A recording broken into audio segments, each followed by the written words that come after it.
En cuanto a tumores de columna, tenemos dos grandes grupos, igual que en otros sistemas de nuestro cuerpo, algunos de tipo benigno y otros de tipo maligno. Y dentro de estas clasificaciones también existen otras dos que son de suprema importancia y es su origen.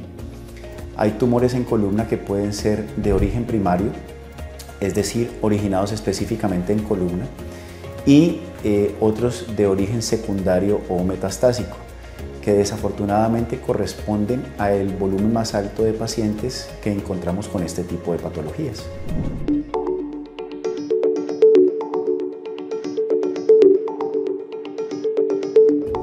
Siempre es muy importante primero hacer un diagnóstico claro, si es un tumor primario o no, si es un tumor benigno o no, y si estamos dentro del contexto de una enfermedad sistémica como en los pacientes que tienen ya algún tipo de patología de base como algún problema hematológico tipo mielomas múltiples, linfomas, leucemias o algo de tipo oncológico como algunos tipos de tumores de seno, próstata y en general otros que se presentan en el cuerpo. Lo más frecuente es que hagamos manejos multidisciplinarios en conjunto con servicios de oncología, hematología, radioterapia, incluso también con servicios de rehabilitación porque es muy importante el post.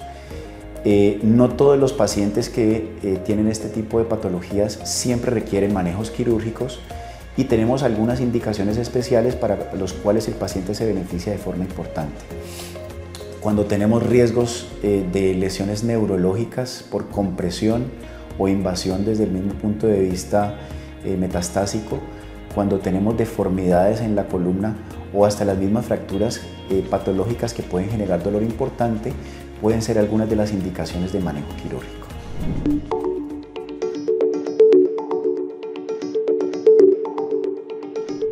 Específicamente en la columna, cuando tenemos lesiones tumorales, tenemos dos grandes grupos de pacientes que a veces se pueden incluso superponer.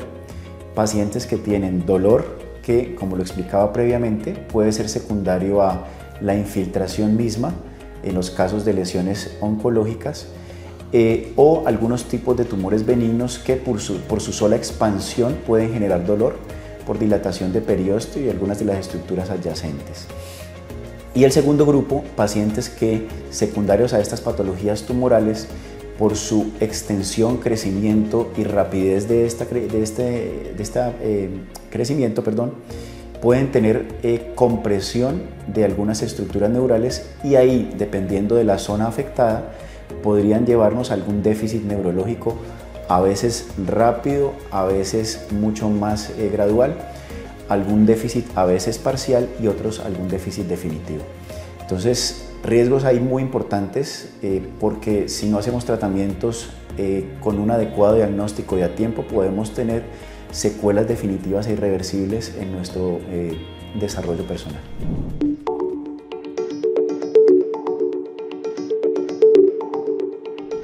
Hay algunas banderas rojas que podemos tener en cuenta, pero hay que definirlas muy bien. El dolor, que es una de ellas, es una consulta frecuente en nuestro día a día de la consulta externa de cirugía de columna.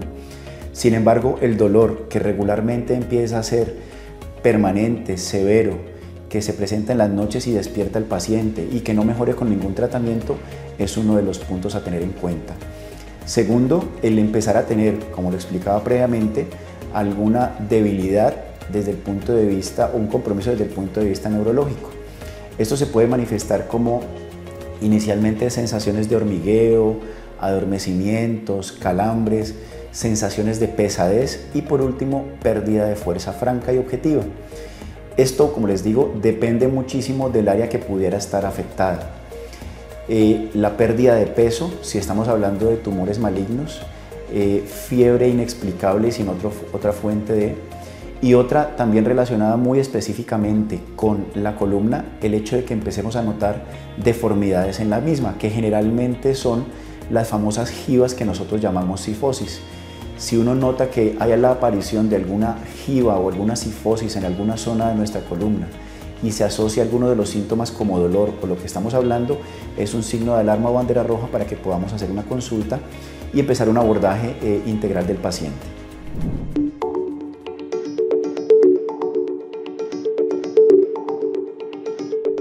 Aquí en Fundación, por tener un volumen muy alto de pacientes desde el punto de vista de manejo oncológico, a veces tumores benignos, malignos, primarios o metastásicos, tenemos un volumen alto de pacientes que requieren manejos desde el punto de vista quirúrgico, siempre acompañados, como les decía, de un manejo multidisciplinario.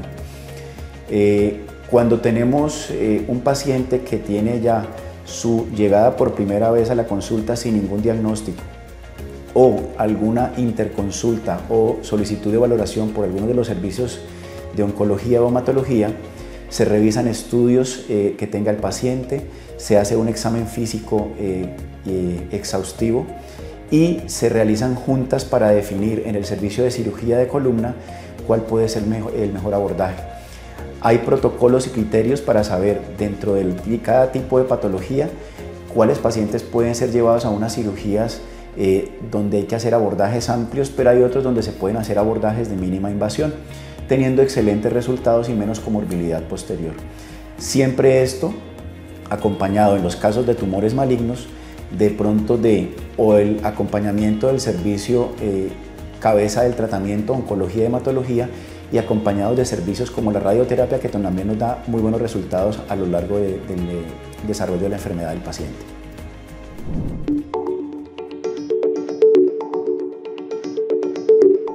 Los tumores en columna pueden ser de dos tipos, como hablábamos previamente.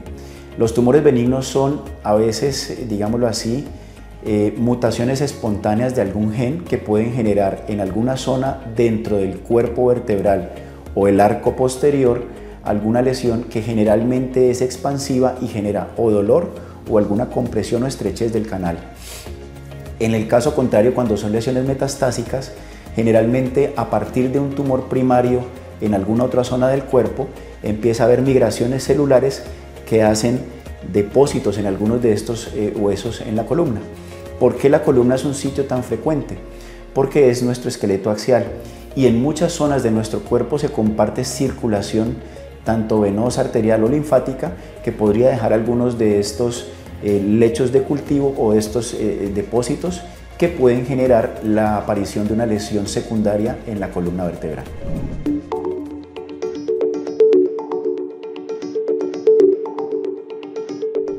Alguna predisposición depende mucho del diagnóstico que tengamos. Algunos tumores benignos se presentan mucho más frecuente en etapas adolescentes, tipo osteomas osteoides y algunos tipos de tumores como los de células gigantes. Hay algunos mucho más predilectos por etapas tempranas de edad de tipo maligno, como los osteosarcomas y los sarcomas de Ewing. En los extremos de la vida se pueden presentar algunos como los cordomas, donde también no hay una razón específica en cuanto a su aparición. Las lesiones metastásicas sí tienen una relación mucho más con el origen inicial. Entonces, lo usual es que encontremos pacientes de la cuarta o quinta década en adelante asociados a una lesión tumoral inicial y sus lesiones metastásicas. Esto significa que en general siempre debemos estar muy alerta a síntomas y signos y banderas rojas como los que hemos hablado, porque en cualquier etapa de la vida podríamos tener alguna aparición de ellos.